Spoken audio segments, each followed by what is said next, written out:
Hello. Hi everyone. तो कैसे आप सभी लोग। तो आप सभी लोगों का मेरे यूट्यूब चैनल पे एक बार फिर से स्वागत है। तो हम जो अपनी सीरीज स्टार्ट कर रखी थी हमने, उसमें हमने पिछले बीते दिनों में 4-5 कक्षाएं ले ली है। उसी सीरीज में हम आज आगे बातचीत करेंगे।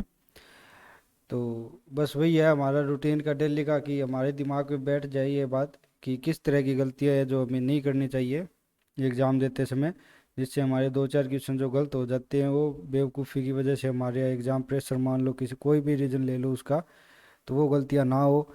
और जो प्रेशर है वो हम यहीं पे एंड टू एंड देख लें, और कुछ एक दो नई बातें आपको मिले तो वो भी आपको पता चल जाए। ठीक है, बस यही छोटा सा मकसद था हमारा क्लासेस लेने का ये। और आप कमेंट करके बताया करें कि आपको ये क्लासेस कैसी लगी, और अपने दोस्तों को भी शेयर किया करें। ठीक है। अब अगला क्वेश्चन है, जो लास्ट वीडियो में हमने 85 क्वेश्चन तक कर लिए थे, उससे आगे देखेंगे कि हमें किन बातों का ध्यान रखना चाहिए क्वेश्चन को सॉल्व करते हुए। और आसान आसान क्वेश्चन है बिल्कुल ही। निम्नलिखित में से स्वतंत्रता पूर्व के राष्ट्रवादी इतिहास लेखन के विषय में कौन सा कथन सही नहीं है। अब ये देखो, फिर से वही टर्मिनोलॉजी, सही नहीं है। अब यहाँ पर हम जल्दी जल्दी में क्या पढ़ेंगे, निम्नलिखित में स्वतंत्रता पूर्व के राष्ट्रवादी इतिहास लेखन के विषय में कौन सा कथन सही है। बस ऐसे फटाफट लिखकर, पढ़कर, और यहाँ से हम जो भी अपना आंसर होगा वो क्लिक कर लेंगे, और हमारा क्या हो जाएगा, आंसर गलत। तो बिल्कुल आराम से पढ़ना है। और इनको लास्ट में तो ध्यान रखना है, 2 बार देखना आराम से, धीरे धीरे पढ़ के कि क्या पूछा, सही नहीं है सही है। और ये मैंने आपको बताया कन्फ्यूजन के लिए कि इसमें कन्फ्यूजन ज़्यादा होता है, तो इसको काट कर आप क्या लिखेंगे, गलत है। तो अब फिर से पढ़ना, निम्नलिखित में से स्वतंत्रता पूर्व के, और एक एक शब्द को ध्यान से पढ़ना, स्वतंत्रता पूर्व के राष्ट्रवादी इतिहास लेखन, इतिहास लेखन का कौन सा प्रकार है, राष्ट्रवादी प्रकार है, के विषय में कौन सा कथन गलत है। ठीक है। अब स्टेटमेंट पढ़ना, राष्ट्रवादी इतिहास लेखन में भारतीयों को ब्रिटिश हुकूमत के विरुद्ध संघर्ष के दौरान आत्मविश्वास, आत्मबल और एक निश्चित राष्ट्रीय गौरव प्रदान किया। ठीक है। अगला स्टेटमेंट है, राष्ट्रवादी इतिहास लेखन जहां तक पढ़े लिखे भारतीयों का प्रश्न है, एकता प्रदान करने वाला तत्व सिद्ध हुआ। अगला है कि स्वतंत्रता से पूर्व राष्ट्रवादी इतिहास लेखन भारतीय इतिहास के प्राचीन, मध्य और आधुनिक तीनों कालों से संबंधित है।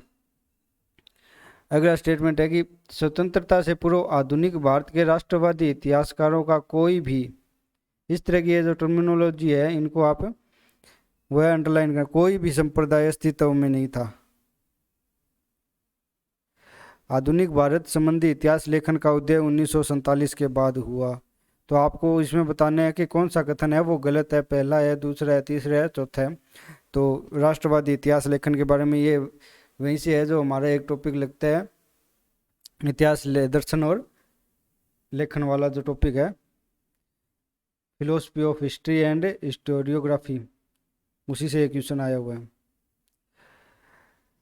अब नेक्स्ट क्वेश्चन, निम्नलिखित में से किसने कहा था कि समस्त इतिहास विचार का इतिहास है। All history is the history of thought.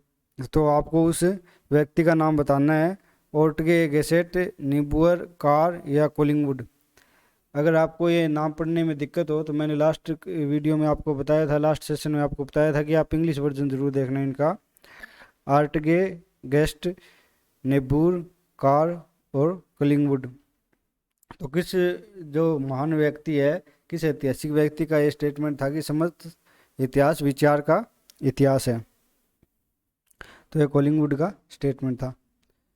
आप इनके बारे में पढ़ना, जो आपके पास नोट्स है ना, उनसे नोट्स हो गए, आपकी बुक होगी, किस बुक से आप पढ़ रहे हो, कौन से नोट्स से आप पढ़ रहे हो।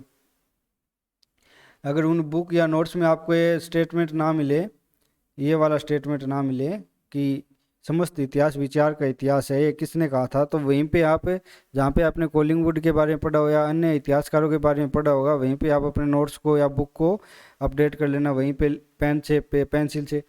पेन से अच्छा आप पेंसिल का इस्तेमाल किया करो, पेंसिल से लिखा करो, वहीं पे आप पेंसिल से लिख लेना।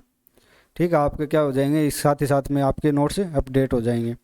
और ज़्यादा नोटिफिकेशन जानने के लिए मेरे टेलीग्राम चैनल को आप ज्वाइन ज़रूर करना। इस टेलीग्राम चैनल का लिंक जो है वो मैं आपको डिस्क्रिप्शन में दे दिया करता हूँ डेली। तो आप डिस्क्रिप्शन में जाके टेलीग्राम जो मेरा चैनल है उसको ज्वाइन कर लेना, और वहाँ पे आपको जो भी अपडेट्स है वो मिलती रहेगी। अगला क्वेश्चन है, निम्नलिखित में कौन प्रत्यक्षवादी इतिहास लेखन का समर्थक है? तो इस पे अंडरलाइन करना, क्या कौन सा इतिहास लेखन पूछा है? प्रत्यक्षवादी, ठीक है। पॉजिटिविस्ट,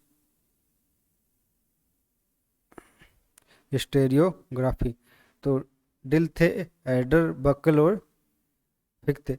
तो मैंने लास्ट एक वीडियो में आपको बताया था, शायद इससे पिछले वाली थी या पिछले इससे भी पीछे से पीछे वाली थी, कि आपको इस तरह के जो क्वेश्चन है वो कैसे कैसे करने हैं, कि आपको एक चार्ट बनाना है। उस चार्ट में आपने लिख लिया जितने भी प्रकार के इतिहासकार होते हैं उनको यहाँ पे लिखा, और उनके नीचे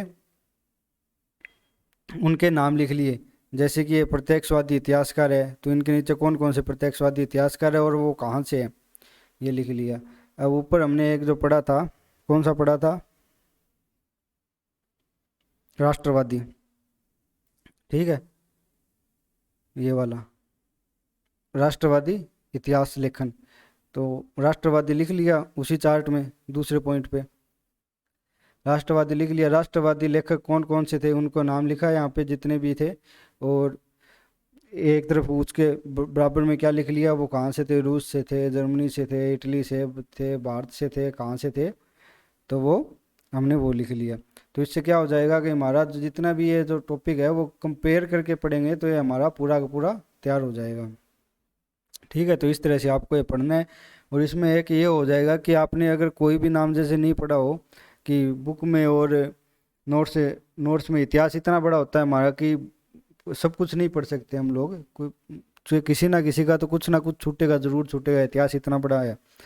तो उसमें हमारे क्या हो जाएंगे, नोट्स हमारे अपडेट हो जाएंगे। तो ठीक है, तो इसमें बताने कि प्रत्यक्षवादी इतिहास लेखन का समर्थक कौन था। और ये डायरेक्ट क्वेश्चन आ रहे हैं बिल्कुल, मतलब अगर आप चार्ट बना लोगे तो आपके 5 से 7 क्वेश्चन तो बिल्कुल एक चार्ट से हो जाएंगे। A4 साइज का आप पेज लेना, उसी एक चार्ट से आपके क्वेश्चन हो रहे हैं, डायरेक्ट क्वेश्चन पूछ रहे हैं। अब अगर ऐसे ही क्वेश्चन अगर आप गलत करके आओगे, छोड़ के आओगे, तो वो आपकी गलती है, वो किसी और की गलती नहीं होगी। अब निम्नलिखित में से किस इतिहासकार को फादर ऑफ लाइज भी कहा जाता है? वो among the following historian is the also called father of lies? तो हेरोडोटस, थ्यूसिडिडीज, पोलिबियस और टेसिटस।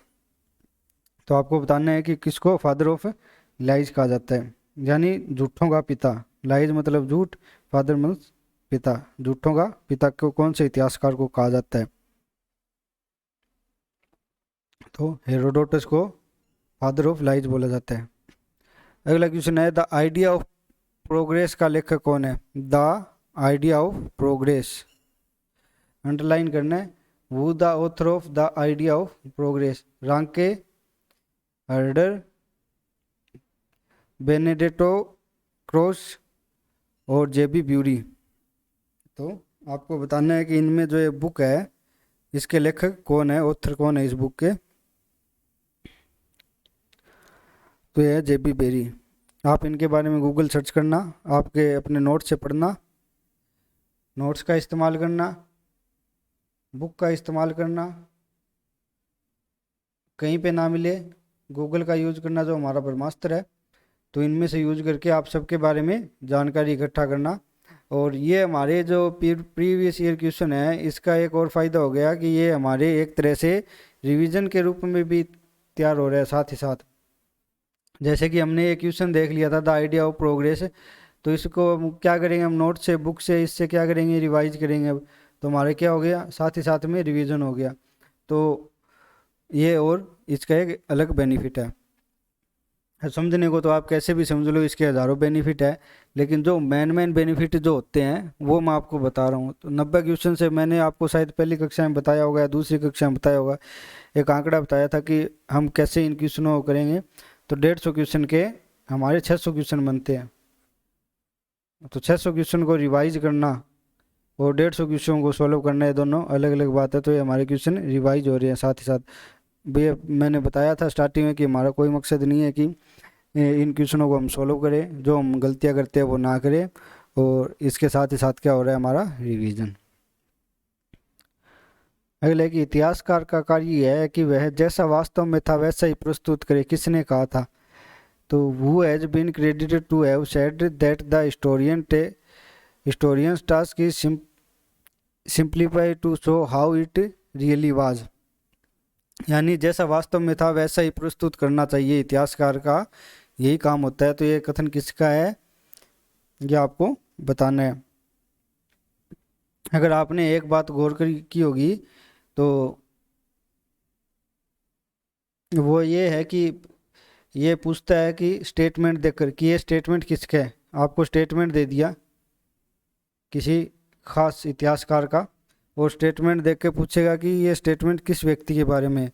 तो पिछले सालों में जितने भी स्टेटमेंट आए हैं वो आप तैयार कर लेना, उनको एक जगह लिख लेना। भाई A4 साइज हमारा जो रणनीति चलती है, A4 साइज का आप पेज लेना, ले लिया। उसमें आप ऐसी बिल्कुल ऐसे जैसे इसने लिख रखा है ना, जैसा वास्तव में था वैसा प्रस्तुत करे, ऐसे जैसे ये A4 साइज का पेज है, मैं आपको बताता हूँ। जैसे ही मान लो ये A4 साइज का पेज, तो यहीं पे आप ऐसे लिख लेना स्टेटमेंट लिख के, जैसा वास्तव में था वैसा ही प्रस्तुत करे, प्रस्तुत करे, ऐसा लिख कर। और यहाँ पे आप इतिहासकार का नाम लिख लेना, या जिस व्यक्ति ने ये कथन दिया है, ये स्टेटमेंट दिया है, उस व्यक्ति के बारे में यहाँ पे नाम लिख लेना। ठीक है। अब अगर नेक्स्ट स्टेटमेंट वो यहाँ पे लिख लेना आप, और जिस व्यक्ति ने स्टेटमेंट दिया उसका नाम यहाँ पे आप लिख लेना। इसी तरह नेक्स्ट स्टेटमेंट। तो मुश्किल से आपके 15-20 स्टेटमेंट होंगे, इससे ज़्यादा स्टेटमेंट भी नहीं होंगे, तो आपको याद भी रह जाएंगे। और कंपेयर करके, मैं बार बार बोल रहा हूँ, कंपेयर करके जितना ज़्यादा पढ़ोगे इतिहास को उतना ही ज़्यादा आपको इतिहास याद होगा, क्योंकि ये बिल्कुल मतलब फैक्चुअल क्वेश्चन होते हैं और इनको कंपेयर करके ही पढ़ा जा सकता है।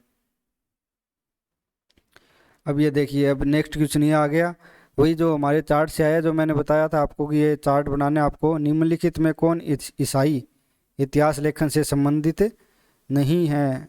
तो सबको अंडरलाइन करना है। पहला तो कौन सा इंपॉर्टेंट है इस क्वेश्चन में, क्या बात इंपॉर्टेंट है, किसके बारे में पूछा है? ईसाई इतिहास लेखन के बारे में। दूसरा क्या पूछा है? नहीं है, यानी गलत पूछा है इसको, कि इसमें क्या पूछा है? गलत पूछा है। तो कौन सा ईसाई इतिहास लेखन से संबंधित नहीं है, आपको ये बताना है। यूसीबीएस, अगस्तीन, बसुए और सेंट सिमो। तो इसमें सेंट सिमो आएगा आपका। तो ये देख लो, एक एक शब्द इंपॉर्टेंट है। ईसाई इतिहास लेखन से संबंधित नहीं है, यहाँ पर आप ये मत पढ़ लेना कि इसमें ये लिखा है कि ईसाई इतिहास लेखन से संबंधित है, तो ये आपका पूरा गलत हो जाएगा। अब ये देखो, निम्नलिखित में से कौन सा युगम सुमेलित नहीं है? अगर आपको कन्फ्यूजन हो तो यहाँ पे कट करना, और यहाँ पे क्या लिखना है? गलत है। निम्नलिखित में से कौन सा युगम गलत है? तो गलत जो होगा, आपका पूरे क्वेश्चन का कन्फ्यूजन ही क्लियर हो गया इससे। जो भी गलत है वो आप टिक कर लेना। तो एंशियंट इंडियन हिस्टोरिकल ट्रेडिशन, ये है पोर्जिटर। अगला है Hinduism and its sense of history, ये है Arvind Sharma. Debates with historians, Peter Geyl. और अगला है lectures on modern history, Marc Bloch. तो आपको बताना है कि कौन सी बुक किस ऑथर ने लिखी है, तो ये आपको गलत जो है वो बताना है। बाकी इनके बारे में आप अपने नोट से, बुक से कुछ भी ना हो तो गूगल से सर्च करके आप इनके बारे में थोड़ी थोड़ी जानकारी जुटा लेना, इकट्ठी कर लेना। ठीक है। अभी देखो, अगर नेक्स्ट क्वेश्चन है कि संत अगस्तीन की सुप्रसिद्ध रचना क्या है? City of God, city of God on earth, city of God arise on earth, और journey of man to the city of God. तो आपको बताना है कि जो ये रचनाकार है अगस्तीन, इनकी रचना कौन सी है? City of God, city of God on earth, city of God arrives on earth, और journey of man to the city of God. ठीक है, तो सिटी ऑफ गॉड इनकी सुप्रसिद्ध रचना है। नेक्स्ट क्वेश्चन है, निम्नलिखित में से कौन सा इतिहासकार चीनी इतिहास के पहले महान ग्रंथ, ये देख लो, चीनी इतिहास के पहले महान ग्रंथ सी जी ऐतिहासिक दस्तावेज का लेखक कौन है? लेखक के बारे में पूछा है कि ये जो सी जी जो बुक है इसका लेखक कौन है? तो सीमा क्यान, कन्फ्यूशियस, सीमा गुआन, हुआंग जोसंगी। तो ये चाइनीज बुक है, तो चाइनीज नाम होंगे इतिहासकार के, तो ये सीमा क्यान है।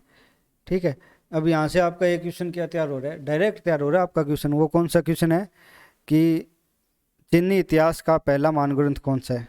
ये क्वेश्चन, चीनी इतिहास का पहला महान ग्रंथ कौन सा है? ये आपका डायरेक्ट क्वेश्चन, इसी क्वेश्चन से एक और नया क्वेश्चन डायरेक्ट तैयार हो गया। दूसरा क्वेश्चन आपसे पूछ लिया कि इसका लेखक कौन है? लेखक कौन है? कौन है इनका लेखक? सीमा क्यान, सीमा क्यान, ये इनके लेखक है। तीसरा क्वेश्चन, समयकाल। समयकाल का मतलब, ये जो बुक है, पहला जो महान ग्रंथ है, कब लिखा गया?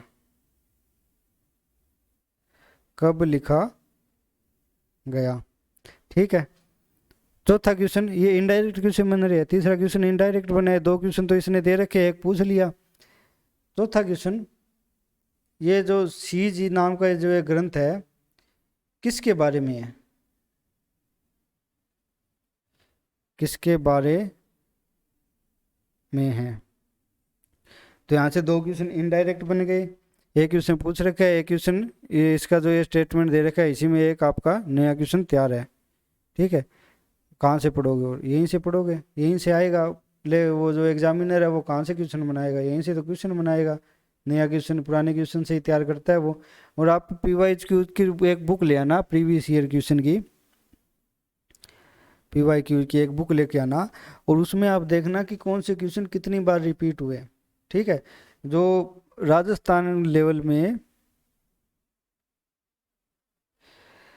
राजस्थान जो स्टेट है उसके जितने भी एग्ज़ाम होते हैं उसमें कौन सा क्वेश्चन कितनी बार रिपीट होता है, कौन से सब्जेक्ट से होता है, वो आप देखना। लगभग क्वेश्चन रिपीट मिलेंगे, और बहुत सारे क्वेश्चन तो ऐसे मिलेंगे जैसे स्टेटमेंट, किसी एग्ज़ाम में किसी का स्टेटमेंट दे दिया तो उसमें वो दूसरे एग्ज़ाम में उसका पूछ लेगा कि ये क्वेश्चन आंसर के फॉर्म में देके आपसे क्वेश्चन पूछ लेगा उसका। तो इस तरह से बहुत सारे क्वेश्चन आते हैं। ये तो मैं हिस्ट्री का करवा रहा हूँ, हिस्ट्री का पेपर है तो हिस्ट्री को छोड़ देना, ज्योग्राफी का ले लेना, पॉलिटिकल साइंस का ले लेना, इकोनॉमिक्स का ले लेना। ये ज़रूरी नहीं है कि मैं अगर आपको हिस्ट्री करा रहा हूँ तो बाकी सब्जेक्ट वाले क्लास देखेंगे नहीं। सभी बच्चों के लिए क्लास अनिवार्य है, क्योंकि आप कोई भी सब्जेक्ट छोड़ दो तो नहीं सकते ना। किसी भी सब्जेक्ट की तैयारी करो, किसी भी पेपर की तैयारी करो, आप कोई सब्जेक्ट नहीं छोड़ पाओगे, पढ़ना आपको सब कुछ पड़ेगा। तो ये नहीं है कि अगर मैं हिस्ट्री करा रहा हूँ तो इकोनॉमिक्स वाला कोई बच्चा है वो छोड़ देगा, पॉलिटी वाला कोई बच्चा है वो छोड़ देगा, या फिर मैं जो जैसे आगे ज्योग्राफी का कराऊंगा तो हिस्ट्री वाला बच्चा है वो छोड़ देगा कि मेरे कोई काम ही नहीं। सब कुछ पढ़ना है। किसी न किसी क्वेश्चन में, किसी न किसी सब्जेक्ट में, किसी न किसी पेपर में आपको कुछ एक बात ऐसी ज़रूर मिल जाएगी जो शायद आपकी ज़िंदगी बदल सकती है। और आपको अगर ज़िंदगी बदलनी है अपनी तो आप एक देख लेना, बाकी आपकी मर्जी है, जो आपकी इच्छा हो। सब कुछ आपके ऊपर डिपेंड करता है। आपकी ज़िंदगी आपके हाथों में है, किसी दूसरे के हाथ में नहीं है, ना मेरे हाथ में है, ना किसी और टीचर के हाथ में है, ना ही किसी कोचिंग वाले के हाथ में है। जो कुछ करना है आपको करना है, इस बात का आप ध्यान रखना। नेक्स्ट क्वेश्चन है कि इतिहास का अंत पद में उत्तर आधुनिकों का क्या तात्पर्य है? अब एक आपको एक स्टेटमेंट दे दिया, end of history. End of history का क्या मतलब है? जो उत्तर आधुनिक जो इतिहासकार है, यानी पोस्ट मॉडर्निस्ट जो हिस्टोरियन है, उनके विचारों में जो एंड ऑफ हिस्ट्री है उसका मतलब क्या है। इसने 4 स्टेटमेंट दे रखे हैं। इतिहास का अपना लक्ष्य चरितार्थ कर लिया है, अब समय स्थिर रहेगा और इतिहास अग्रसरित नहीं होगा, यानी आगे नहीं जाएगा। इतिहास ने आज के पाश्चात्य समाज में अपना लक्ष्य प्राप्त कर लिया है, अन्य समाज भी देर सवेर इसे प्राप्त कर लेंगे। इस बिंदु से आगे प्रगति नहीं होगी, या फिर हम उत्तर ऐतिहासिक युग में रह रहे हैं। इतिहास का जैसा जाना समझा जाता था उस इतिहास का अंत हो चुका है। तो ये जो शब्द दे रखा है एंड ऑफ हिस्ट्री या फिर इतिहास का अंत, इसका मतलब क्या है। जो आधुनिक इतिहासकार थे उनके जो बाद के जो इतिहासकार है, उत्तर आधुनिक इतिहासकार, उनके विचारों में इस पद का क्या मतलब है आपको ये बताना है, आपको ये कमेंट करके बताना है इसका आंसर। इससे मुझे क्या पता चलेगा, एक बात ये पता चलेगी कि आप यहाँ तक क्लास देख रहे हैं, और ये भी पता चलेगा कि आपने तैयारी कितनी की है। क्वेश्चन नंबर लगा लेना आप कितने नंबर, जैसे इसको अगर आप आंसर दोगे तो 96 लगाना। जैसे आंसर दिया 96 लगा के इसके आगे 1 2 3 4 जो भी आपका आंसर होगा इस फॉर्म में आपको आंसर देने हैं, ठीक है। कोई दिक्कत किसी को, अगर किसी प्रकार की कोई समस्या हो तो वो भी कमेंट करके पूछ सकते हैं। अब ये देखो नेक्स्ट वीडियो इतिहास लेखन है। हिस्टोरियोग्राफी इज डायरेक्ट, जो आपका मतलब पेपर है उसी के बारे में पूछ लिया। आपका एक सब्जेक्ट है वो क्या है, हिस्टोरियोग्राफी, यही आपका सब्जेक्ट, और इसी का मतलब पूछ लिया कि हिस्टोरियोग्राफी क्या है।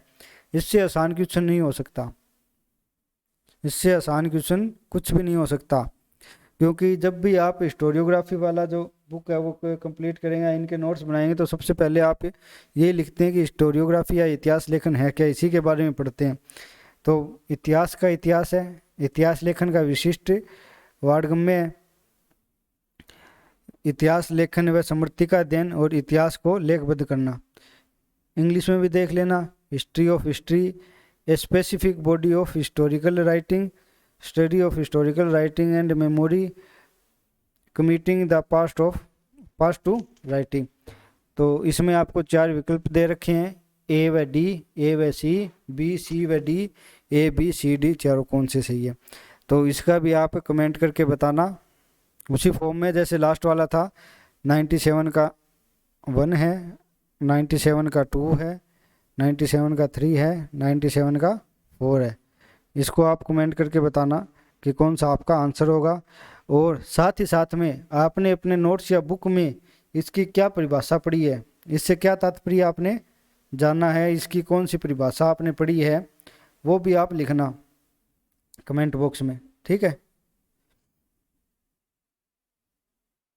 नेक्स्ट क्वेश्चन है, प्राचीन भारतीयों के लिए इतिहास की गति थी ऋजुरेखीय, सर्पिल, चक्रात्मक, विकासात्मक, लीनियर, स्पाइरल, साइक्लिकल, प्रोग्रेसिव। तो आपको बताना है कि जो प्राचीन जो भारतीय थे उनके लिए इतिहास क्या था, उसकी किस प्रकार की जो उसकी स्पीड थी या गति थी वो थी, प्रोग्रेस किस तरह की थी। तो ये आपको ये भी कमेंट करके बताना है। आगे वाले से मैं ऐसे ही दूंगा, जैसे लास्ट में 4-5 क्वेश्चन हो गए तो मैं आपको कमेंट करने के लिए दूंगा कि आप इनको बताइए, जिससे मुझे भी पता चले कि आप यहाँ तक पहुँचे, और साथ में ये भी पता चले कि आपको कितना आता है, आपने पढ़ा है या नहीं।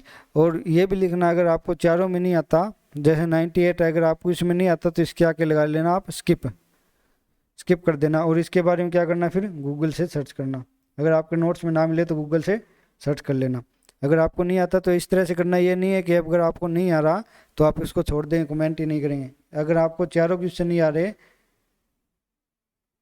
जैसे आपको 5 क्वेश्चन है, 5 नहीं आ रहे, तो 5 के सामने आप लिखोगे स्किप, यानी मैंने ये छोड़ दिया, ये मैं क्वेश्चन सोल्व नहीं करूँगा, ऐसे स्किप लिखना आपको। इसमें कोई दिक्कत,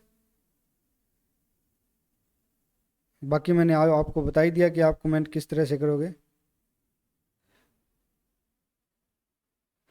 अगले, निम्नलिखित में कौन सी इतिहास की ईसाई दृष्टि की विशेषताएं हैं। निम्नलिखित में कौन सी इतिहास की ईसाई दृष्टि की विशेषता यह इतिहास की सार्वभौमता में विश्वास करती है। दैवीय योजना इसका अभिन्न अंग है। यह प्रलय को स्वीकारती है। और ऑप्शन डी क्या दे रखा है, दो नगरों के अस्तित्व में विश्वास इसकी विशिष्टता है।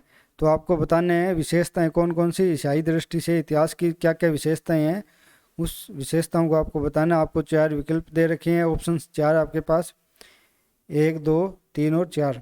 ठीक है, तो ये भी आपको कमेंट करके बताना है। आज का लास्ट क्वेश्चन, इसके बाद आज की क्लास का अंत करेंगे। तो अगला क्वेश्चन है कि निम्नलिखित कथनों में कौन से कथन इतिहास विषयक डिल्थे, क्रोचे, कोलिंगवुड के दृष्टिकोण में सही है। ये नाम शायद आपने पढ़े होंगे पीछे, कोलिंगवुड, क्रोच, इनके बारे में। हाँ, ये वही है जो पिछले वाले क्वेश्चन में आपने पढ़े थे, कोलिंगवुड वगैरह, ये वही है। तो 4 स्टेटमेंट दे रखे हैं। इतिहास वर्तमान ज्ञान है। अतीत के विषय में जितने दृष्टिकोण है उतने ही सत्य हैं। अतीत को जैसा घटित हुआ हूबहू वैसा देखा समझा नहीं जा सकता। इसको आप ध्यान से पढ़ना, नहीं हम छोड़ देते हैं जल्दबाजी में क्वेश्चन को पढ़ते हैं, स्टेटमेंट को पढ़ते हैं, क्योंकि टोटल आपको 150 क्वेश्चन आते हैं। 100 नंबर क्वेश्चन पे हम आ चुके हैं, तो इसके बाद हमारे एग्जाम में प्रेशर हो जाता है, टाइम की कमी हो जाती है। तो उस प्रेशर और टाइम की कमी के सब कुछ की वजह से हम इस नहीं को नहीं पढ़ पाते, ठीक है। तो अतीत को जैसा घटित हुआ हूबहू वैसा देखा समझा नहीं जा सकता। अतीत को इंद्रियों के माध्यम से अनुभविक प्रत्यक्ष संभव नहीं है। तो इस तरह के जो आपके जो स्टेटमेंट होते हैं उसमें आप अंडरलाइन कर लेना शब्दों को, जिसमें भी आपको कन्फ्यूजन हो। इसमें सत्य पूछा है, कहीं आप असत्य कर दो। तो उसके बाद वही आपके विकल्प दे रखे हैं, ऑप्शन 4, 1, 2, 3 और 4 ऑप्शन दे रखे हैं। आपको इसमें कमेंट करके बताना है कि कौन सा ऑप्शन आपका सही होगा। ठीक है, वही पैटर्न वही रहेगा 100 के आगे कि 100 का कौन सा नंबर जो आंसर वो होगा। और जो भी आपको अपने नोट्स में या बुक में ना मिले उसको साथ ही से पेपर से अपडेट करते जाएं। गूगल से सर्च करना, जो भी आपको नई बात दिखे वो आप एंड टू एंड अपडेट करना।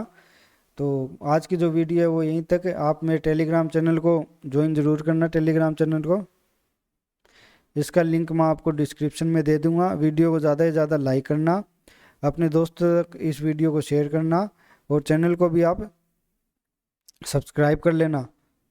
ये तीनों काम आपकी ड्यूटी है, ये मेरी ड्यूटी नहीं है। अगर आप यहाँ तक पहुँचे हो तो आप अपना कर्तव्य निभाओ। मैंने आज का अपना कर्तव्य निभा दिया है। तो यहाँ तक बने रहने के लिए आप लोगों का धन्यवाद। Thank you, bye. कल फिर से मिलेंगे।